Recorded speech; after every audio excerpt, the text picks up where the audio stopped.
Hello बच्चों, welcome back to my channel.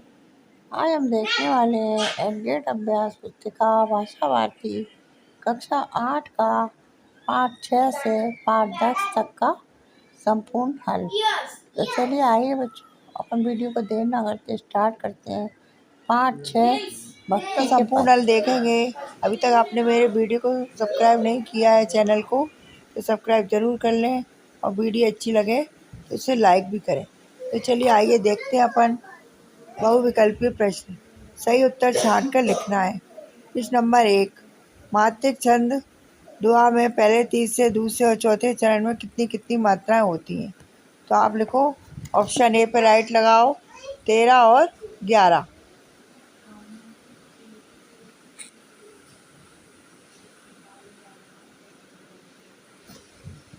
प्रश्न number 2 है, चरणवार मात्राओं की दृष्टि में दुआ का विपरीत छंद कौन सा है?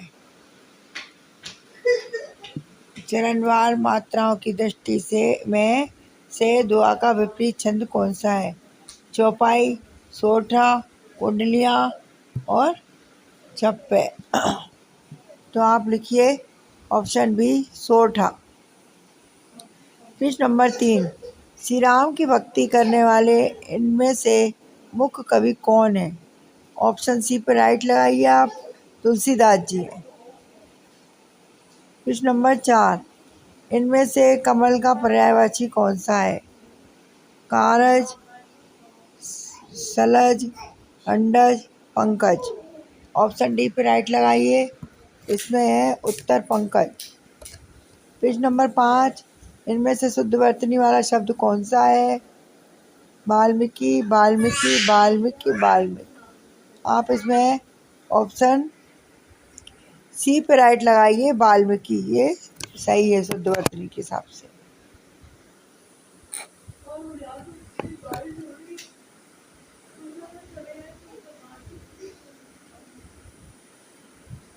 अब अपन देखते हैं रिक्त स्थानों, उचित शब्द चुनकर रिक्त स्थानों की पूर्ति कीजिए। प्रश्न नंबर 6, सूरदास जी ने भगवान की भक्ति को कामधेनु के समान बताया है। प्रश्न नंबर 7, मीरा भगवान श्री कृष्ण की परम भक्त थी। प्रश्न 8 है, रामचरितमानस की रचना तुलसीदास ने की। और प्रश्न नंबर 9 है, भक्ति काल के प्रसिद्ध कवि सूरदास थे, जन्मंध थे। और प्रश्न नंबर 10 है, स्यासी का जनक मानक रूप प्यासा है। इस तरीके से आपके 10 प्रश्न पूरे होते हैं बच्चों। अपन अति लघु उत्तरीय प्रश्न देखेंगे। अधर्म का उद्धारक किसे कहा गया है? तो अधर्म का उद्धारक भगवान श्री राम को कहा गया है। अब प्रश्न नंबर 12 है, प्रभु जी तुम गन हम मोरा। पंक्ति में गन का अर्थ क्या है? इस पंक्ति में गन का अर्थ बादल है।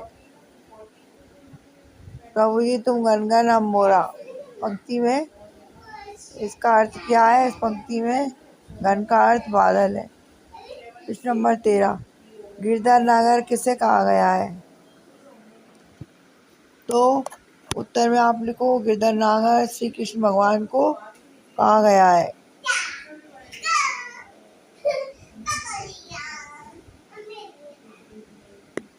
श्री कृष्ण भगवान बोल लो चाहे भगवान श्री कृष्ण बोल लो।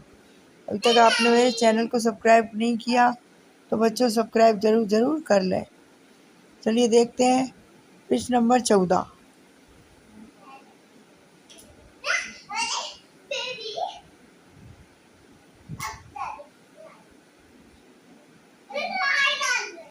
मात्राओं की गणना कर बताइए कौन सा छंद है? फूलई फलन न देत यद्यपि सुधा परई जलद, मूरख हृदय न चेत जो गुरु मिलई प्रति मन। इसका आंसर है सोठा छंद। अब अपन देखते हैं लघु उत्तरीय प्रश्न। राज्य की भक्ति किस भाव की है? उदाहरण दे के लिखिए। आप लिखो, राज्य की भक्ति दास भाव की है। किस भाव की है? रैदास जी की भक्ति दास भाव की है। उदाहरण दे के लिखिए। तो अपन इसका उदाहरण बताते हैं। प्रभु जी तुम स्वामी हम दाता, हम दासा।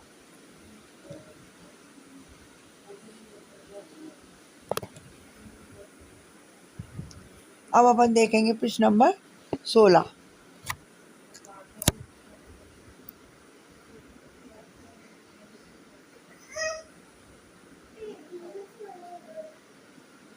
आप आराम आराम से लिख लो, वीडियो को रोक रोक। जिस प्रकार सूरदास जी ने मन की तुलना जहाज के पंछी से की है, उसी प्रकार आप मन की तुलना किससे करना चाहोगे और क्यों? हम मन की तुलना हवाई जहाज से करना चाहेंगे, क्योंकि हवाई जहाज कितनी देर तक आसमान में उड़ता रहे, परंतु उसको वापस धरती पर ही आना पड़ेगा। अब प्रश्न नंबर 17। अहिल्या का उद्धार कैसे हुआ? श्री राम जी के चरण स्पर्श से अहिल्या का उद्धार हुआ। 18 वाला देखिए। खर्चे नहीं कोई चोर न लेवे, दिन दिन बढ़त सवायो। पद में आए तद्भव शब्दों के तत्सम रूप लिखते हुए पंक्ति का भावार्थ लिखिए। मीराबाई कहती हैं कि राम नाम रूपी धन ऐसा है जो व्यय करने से ना तो घटता है और ना चोर उसे चुरा सकता है, वरना यह तो दिन पे दिन प्रतिदिन बढ़ता ही रहता है। चलिए बच्चों, ये आपके 18 क्वेश्चन हो गए। अपन देखते हैं क्वेश्चन नंबर 19, दीर्घ उत्तरीय प्रश्न। रैदास को किसके नाम की रट लगी है और वे इस आदत को क्यों नहीं छोड़ पा रहे हैं? रैदास को राम नाम की रट लगी है।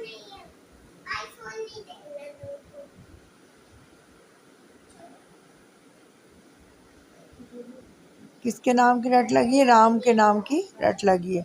वह इस आदत को इसलिए नहीं छोड़ पाते क्योंकि अपने प्रभु के साथ मिलकर एकाकार हो गए हैं। अपन देखते हैं प्रश्न नंबर 20। लिख लिया होगा आप सभी बच्चों ने।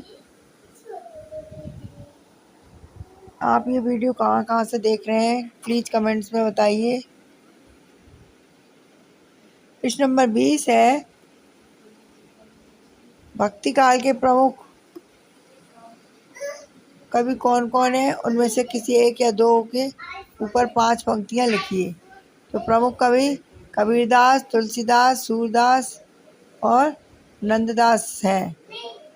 सूरदास के ऊपर अपन 1-2 पंक्तियां लिखते हैं। सूरदास वात्सल रस के सम्राट हैं। उन्होंने श्रृंगार एवं शांत रस का भी वर्णन किया है। उनका जन्म गांव में हुआ। सूरदास श्री कृष्ण के परम भक्त थे और उन्होंने सूरसागर की रचना की। इस तरीके से बच्चों आपका ये पाठ 6 भक्ति के पद पूरा होता है।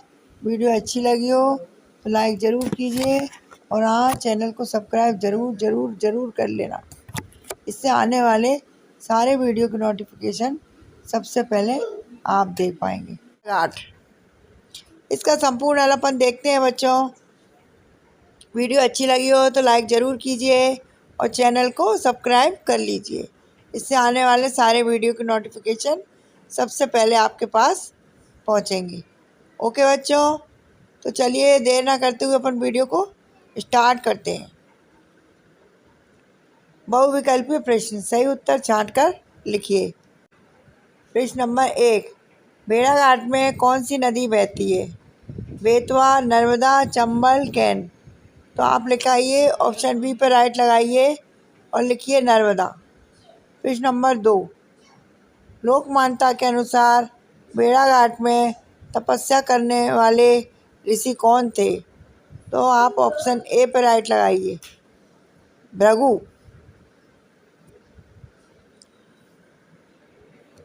और क्वेश्चन नंबर 3, नर्मदा नदी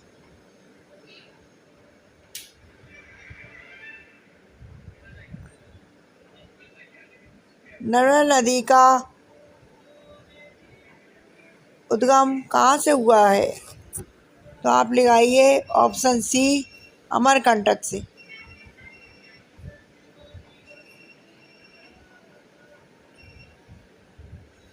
और प्रश्न नंबर 4 है, सही वर्तनी वाला शब्द कौन सा है? 4 ऑप्शन दिए हैं, चारों अशुद्ध हैं। अपन को इसमें से सही वर्तनी वाला शब्द छांट कर लिखना है। नर्मदा, प्रपात, पर्वत, जबलपुर। इसमें सब गलत लिखा है। ऑप्शन बी प्रपात बिल्कुल सही है। तो आप लिखिए ऑप्शन बी प्रपात।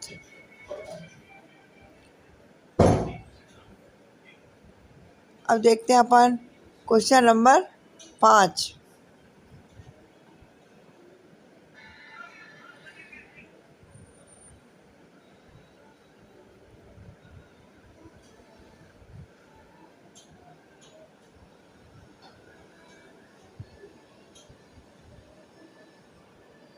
इन्होंने जन्म लेते ही भेड़ाघाट देखा है और भेड़ाघाट देखते देखते ही मिट जाएंगे। लेखक ने यह बात किसके बारे में कहा है? आप लिखो घास और घास पात के लिए। अब नीचे दिए गए शब्दों में उचित शब्द रिक्त स्थानों की पूर्ति कीजिए। नर्मदा नदी की लंबाई 800 मील है। मध्य प्रदेश की नर्मदा नदी की परिक्रमा की जाती है। और प्रश्न नंबर 8 है, तपस्या करने वाले को तपस्वी कहते हैं। और 90 प्रश्न में है, चट्टानों के घर्षण से नदी की धार में घर घर स्वर निकलता है। भेड़ाघाट में संगमरमर की चट्टानें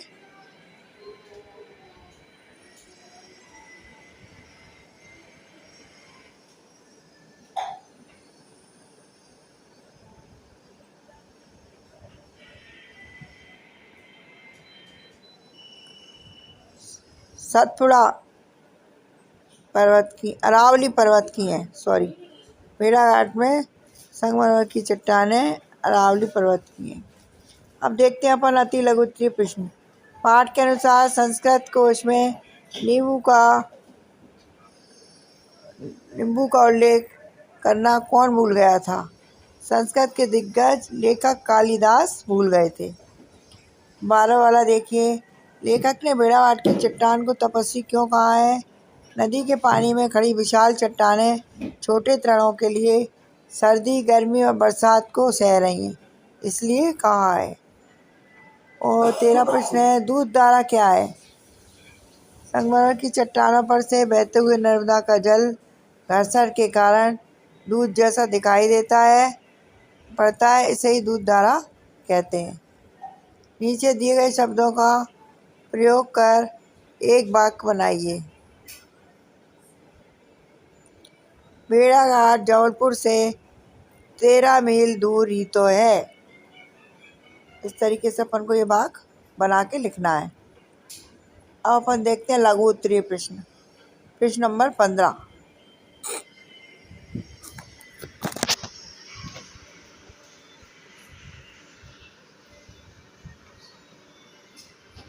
हिमालय की बर्फीली चोटियाँ और नर्मदा में क्या अंतर है?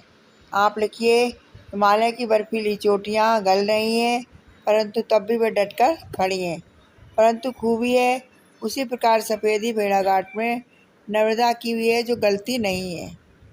अब 16वां प्रश्न देखिए, नर्मदा मानो यहाँ चींटी के कारागार की बंदनी है। इस पंक्ति का क्या आशय है? इस पंक्ति का आशय यह है कि श्वेत चमकीली संगमरमर की चट्टानों किनारा मानो जेल की ऊंची ऊंची दीवारें हैं। अब अपन देखते हैं बच्चों प्रश्न नंबर 17, लेखक माखनलाल चतुर्वेदी का नर्मदा से ममत्व क्यों है, मतलब प्यार क्यों है। लेखक माखनलाल चतुर्वेदी का नर्मदा से ममत्व इसलिए है क्योंकि भेड़ाघाट की सुंदरता का मुग्धकारी प्रभाव चमत्कारिक है। चलिए अपन 18वां प्रश्न देखते हैं।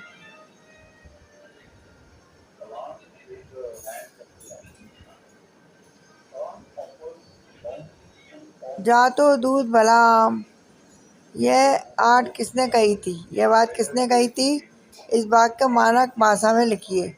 यह तो दूध आ रहा है, यह बात टोपी लगाए हुए फूले गालों वाले ग्रामीण बच्चों ने कही थी। अब बच्चों अपन देखते हैं दीर्घ उत्तीय प्रश्न। प्रश्न नंबर 19 है।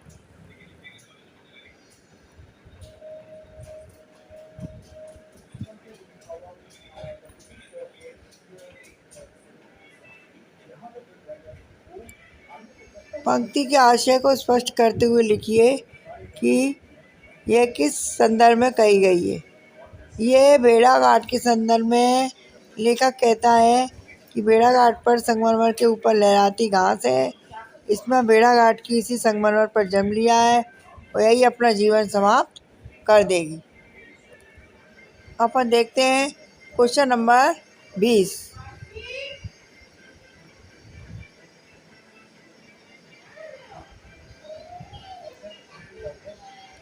भेड़ाघाट के अतिरिक्त मध्य प्रदेश के किसी एक धार्मिक एवं सांस्कृतिक रील के बारे में लिखिए।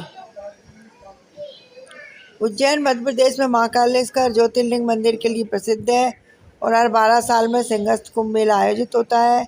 यहाँ का कालिदास अकादमी और विक्रम कीर्ति मंदिर भी सांस्कृतिक महत्व रखते हैं। ओके बच्चों, गणितज्ञ ज्योतिषी आर्यभट्ट।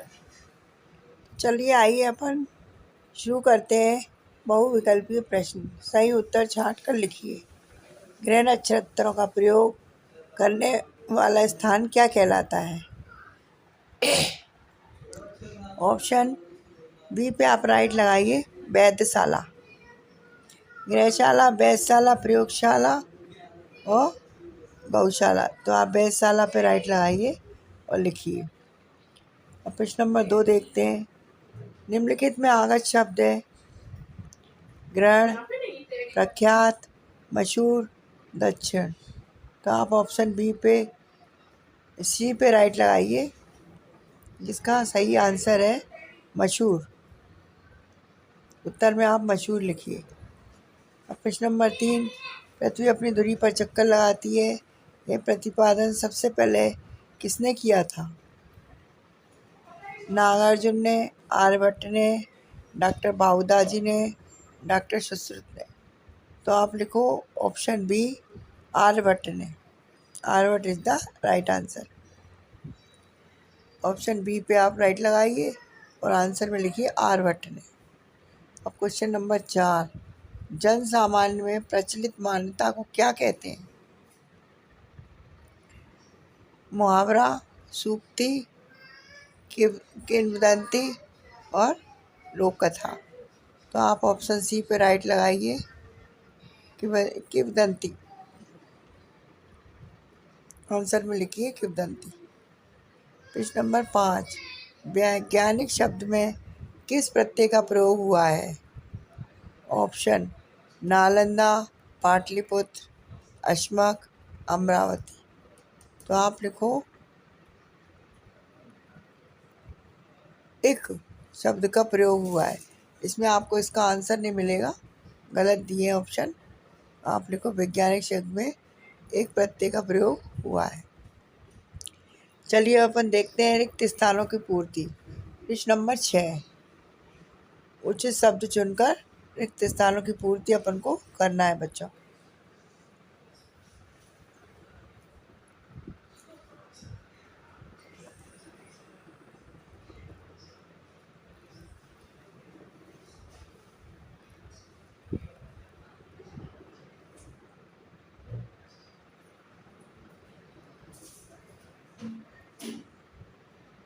प्रश्न नंबर 6।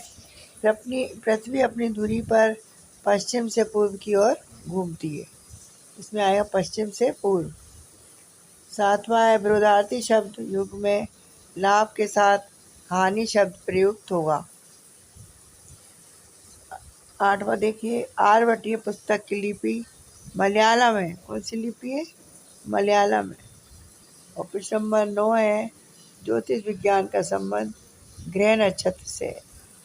और 10वां वाला देखिए, जब चंद्रमा की छाया पृथ्वी पर पड़ती है तब सूर्य ग्रहण होता है।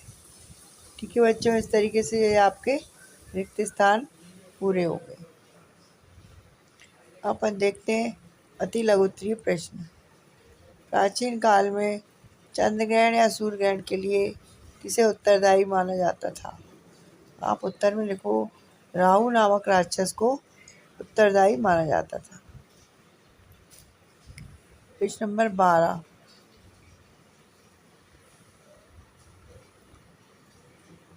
सचिन क्रिकेट खेलता है, वाक्य में से उद्देश्य और विधेय छांटकर लिखिए। तो इसका उद्देश्य तो है सचिन और विधेय है क्रिकेट खेलना। अब अपन देखते हैं प्रश्न नंबर 13।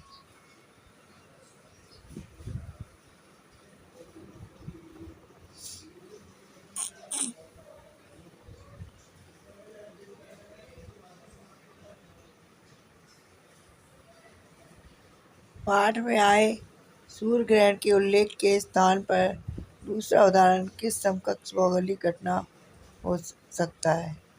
आप लिखो, दूसरा उदाहरण चंद्र ग्रहण की घटना का हो सकता है।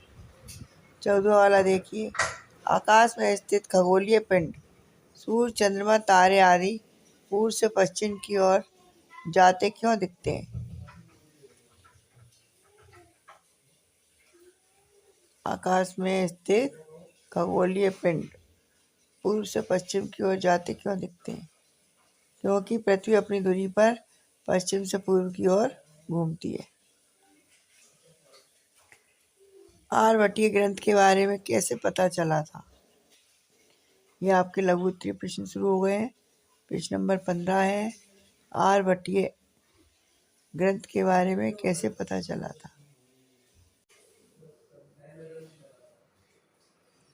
प्रश्न नंबर 15 है लघु उत्तरीय प्रश्न, आर्यभट्टीय ग्रंथ के बारे में कैसे पता चला था? आप लिखो, महाराष्ट्र के विद्वान डॉक्टर भाऊ दादाजी ने सन 1964 में आर्यभट्टीय की ताड़पत्र पोथियाँ खोजी, तब उन्हें उनके ग्रंथ के बारे में पता चला।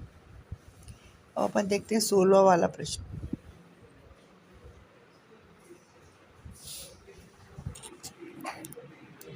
प्रश्न नंबर 16,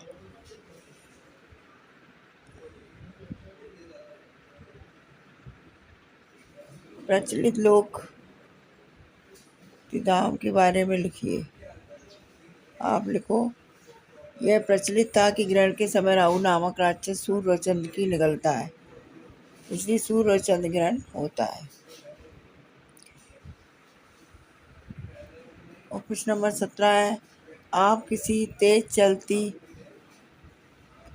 बस में बैठे हैं तथा आपको खिड़की के बाहर की वस्तुएं पीछे भागती क्यों दिखाई देती हैं? जब अपन किसी बस में बैठते हैं तो अपन को ऐसा लगता है कि है ना, सारी वस्तुएं पीछे की ओर भाग रही हैं, क्योंकि अपनी बस आगे की ओर भागती है।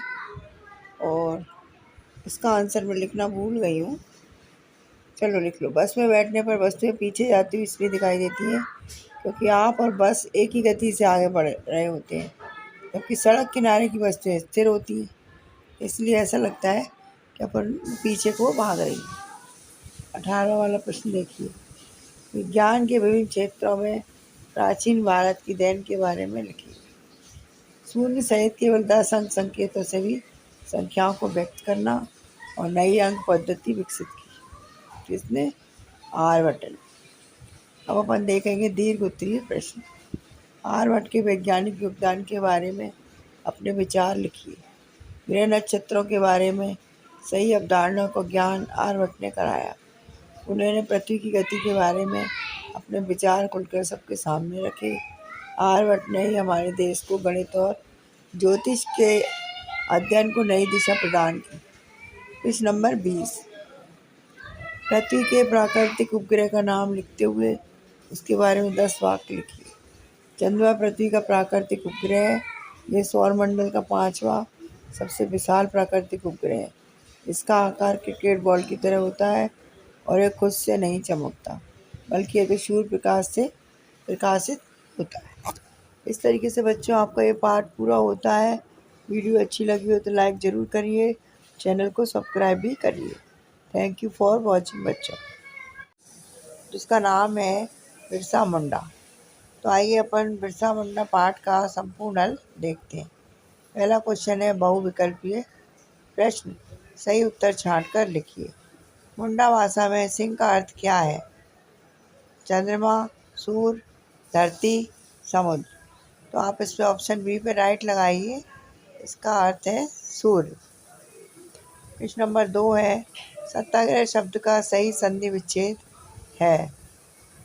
सतधन आग्रह, सतधन आग्रह, सतधन ग्रह और सतधन आग्रह। तो आप इसका ऑप्शन बी पे राइट लगाइए, जिसका नाम है सतधन आग्रह। अब प्रश्न नंबर 3 देखिए, चेचक फैलने पर ग्रामवासियों को बिरसा मुंडा के विरुद्ध किसने भड़काया था? अंग्रेजों ने, मिशनरियों ने, ओझाओं ने और जमींदारों ने। तो आप ऑप्शन सी पे राइट लगाइए, ओझाओं ने। तो चौथा वाला प्रश्न देखिए, जनजातियों के प्रमुख हथियार हैं बंदूक, पिस्तौल, तलवार, चाकू, तोप, तमंचा, भाला, तीर, कमान। तो आप ऑप्शन डी पे राइट लगाइए और लिखिए भाला, तीर, कमान। क्वेश्चन नंबर 5 देखिए, अदालत द्वारा जारी आज्ञा पत्र कहलाता है? अनुमति, लाइसेंस, वारंट, निगम। तो आप ऑप्शन सी पे राइट लगाइए, वारंट। चलिए आइए अब देखते हैं अपन रिक्त स्थानों की पूर्ति कीजिए। तो देखते हैं अपन प्रश्न नंबर 6,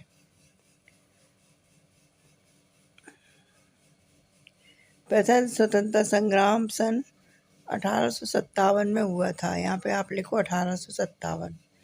स्कूल में बिरसा अंग्रेजों की आलोचना करते थे। 8वां है, सामाजिक शब्द में मूल शब्द समास है।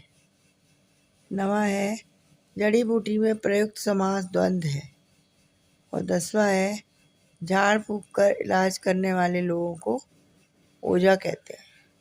इस तरीके से आपको ये उचित शब्द चुनकर यहाँ रिक्त स्थानों में भरना है। अपन देखते हैं अति लघुत्तरीय प्रश्न। प्रश्न नंबर 11,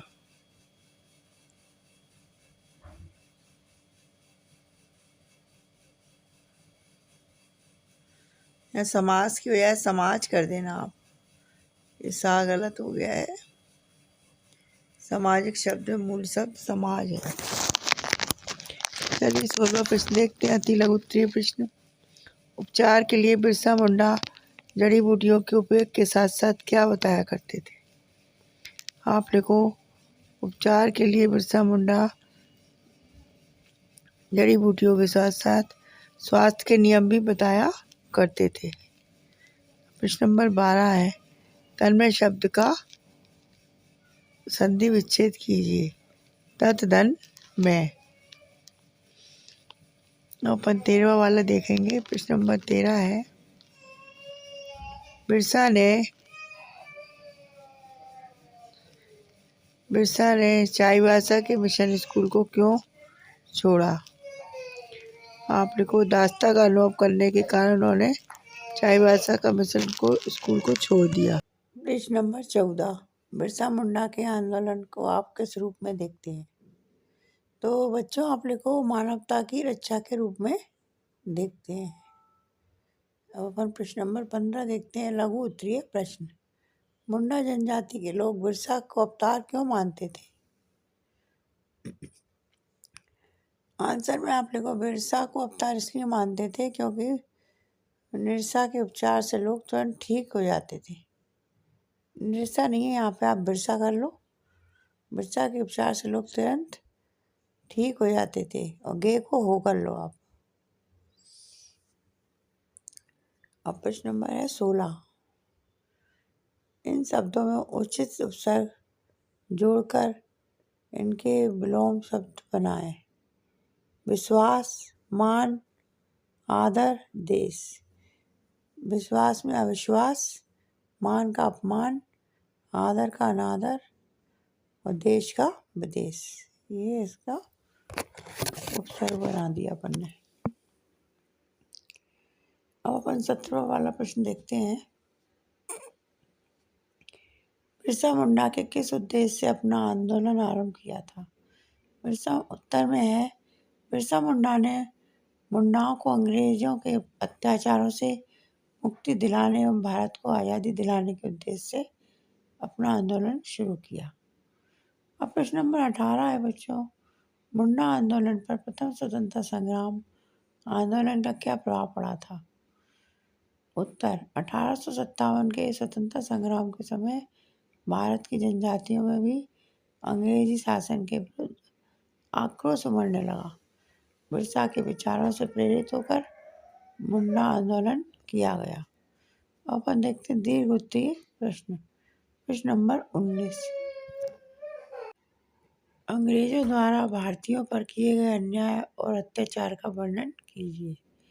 उत्तर में आप लिखिए, बिरसा मुंडा के समय मुंडा जनजाति की आर्थिक स्थिति अत्यंत दयनीय थी। अंग्रेजों ने पुरानी व्यवस्था को हटाकर जमींदारी और दलाली को बढ़ावा दिया। वनवासी जातियां अपनी ही जमीन पर मालिक से नौकर हो गए। इस तरीके से आपका ये 19वां प्रश्न पूरा हुआ। आप 20वां वाला प्रश्न देखिए लास्ट। बिरसा मुंडा के तत्कालीन सामाजिक परिवेश का वर्णन कीजिए। बचपन से बिरसा मुंडा एक सामान्य बालक ही थे। खेती के कार्यों में पिता का सहयोग करते थे। जब उन्हें दासता का अनुभव हुआ तब वे पीड़ित लोगों की सेवा करने लगे। आदिवासी उन्हें अवतारी मानते थे। इस तरीके से बच्चों आपका ये पाठ पूरा कंप्लीट होता है। आज मेरा स्वास्थ्य ठीक नहीं है इसलिए गले में थोड़ी गड़बड़ थी। चलिए ठीक है, थैंक यू फॉर वॉचिंग। पाठ का पाठ 10 जिसका नाम है प्राण जाए पर वृक्ष न जाए। तो चलिए अपन स्टार्ट करते हैं वीडियो को। प्रश्न नंबर 1, बहुविकल्पीय सही उत्तर छांट कर लिखिए। प्रश्न नंबर 1 है, बिश्नोई समाज के नियमों की संख्या कितनी है? 19, 20, 29, 39। तो आप ऑप्शन सी पे राइट लगाइए और लिखिए 29। प्रश्न नंबर 2, बिश्नोई समाज द्वारा किस लिए आंदोलन किया गया था? पानी के लिए, वृक्षों के लिए, खेतों के लिए और घरों के लिए। तो आप ऑप्शन बी पे राइट लगाइए और लिखिए इसको आंसर में वृक्षों के लिए। प्रश्न नंबर 3, वृक्षों की कटाई का सबसे अधिक दुष्परिणाम किस पर होगा? घरों पर, सड़कों पर, पर्यावरण पर, फर्नीचर पर। तो आप लिखो पर्यावरण पर। प्रश्न नंबर 4, रक्षक का विलोम शब्द कौन सा है? तो आप लिखो रक्षक का विलोम शब्द है भक्षक। ऑप्शन बी पे राइट लगाइए। और प्रश्न नंबर 5 है, चिपको आंदोलन से संबंधित है गौरा देवी, अमृता देवी, राजा अभय सिंह, निहाल चंद। तो आप लिखो ऑप्शन बी अमृता देवी। इस तरीके से आपके ये प्रश्न 1 से 5 तक पूरे होते हैं। अब अपन खाली स्थान देखेंगे। दिए गए शब्दों में उचित शब्द चुनकर रिक्त स्थानों की पूर्ति कीजिए। प्रश्न नंबर 6, विश्नोई समाज भगवान जम्बेश्वर का अनुयायी है। इसमें जम्बेश्वर आएगा। 7वें में आएगा हिरणों। विश्नोई समाज वृक्षों की रक्षा के साथ साथ हिरणों का भी माने जाते हैं। हिरणों की रक्षा के लिए भी माने जाते हैं। प्रश्न नंबर 8 है, बढ़ते प्रदूषण को बचाने के लिए वृक्षों की रक्षा करनी चाहिए। और 9वां है, उत्कृष्ट शब्द में उपयुक्त उपसर्ग उत है। आज्ञा पालन का समास विग्रह है आज्ञा का पालन। अब देखते हैं अति लघु उत्तरीय प्रश्न। बिश्नोई समाज का इतिहास किस बात से भरा पड़ा है? उत्तर, बिश्नोई समाज का इतिहास वृक्षों और वन्य जीवन की रक्षा की अनेक घटनाओं से भरा पड़ा है। प्रश्न नंबर 12, किस प्राणी की रक्षा करते हुए अनेक बिश्नोई शिकारियों के हाथों शहीद हुए हैं? हिरणों की रक्षा करते हुए अनेक बिश्नोई शिकारियों के हाथों शहीद हुए हैं। प्रश्न नंबर 13, हमें पेड़ों की ज़रूरत है। पेड़ों की को हमारी ज़रूरत है, क्यों? क्योंकि वातावरण में बढ़ते प्रदूषण से बचने के लिए हमें पेड़ों की आवश्यकता है, जबकि पेड़ों का अस्तित्व हमारे बिना भी संभव है। 14 वाला, प्राण जाए पर वृक्ष न जाए पाठ से क्या प्रेरणा मिलती है? उत्तर में आप लिखो। इस पाठ से हमें वृक्षों की रक्षा के लिए अपने जीवन का बलिदान देने की प्रेरणा मिलती है।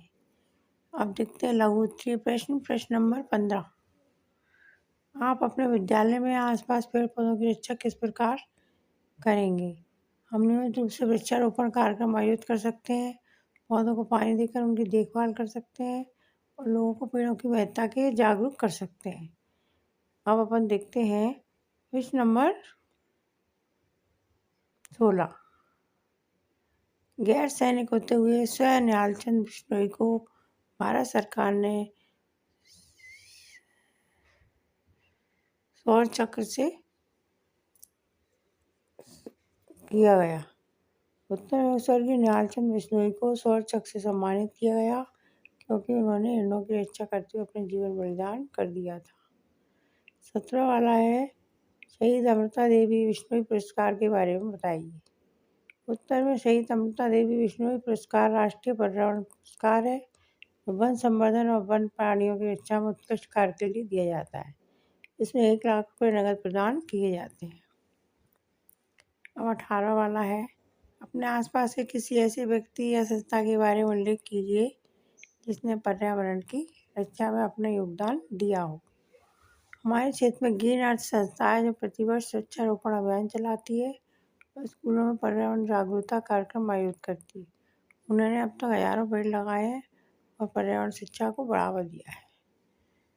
अब अपन देखते हैं लॉन्ग टाइप आंसर, दीर्घ उत्तरीय प्रश्न। प्रश्न नंबर 19, जिस प्रकार से बिश्नोई समाज के कुछ नियम हैं उसी प्रकार आप अपने लिए क्या क्या नियम बनाएंगे?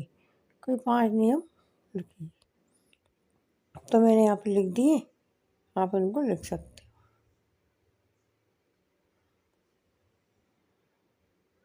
अब अपन देखते हैं क्वेश्चन 20 और एकदम लास्ट क्वेश्चन है जो कि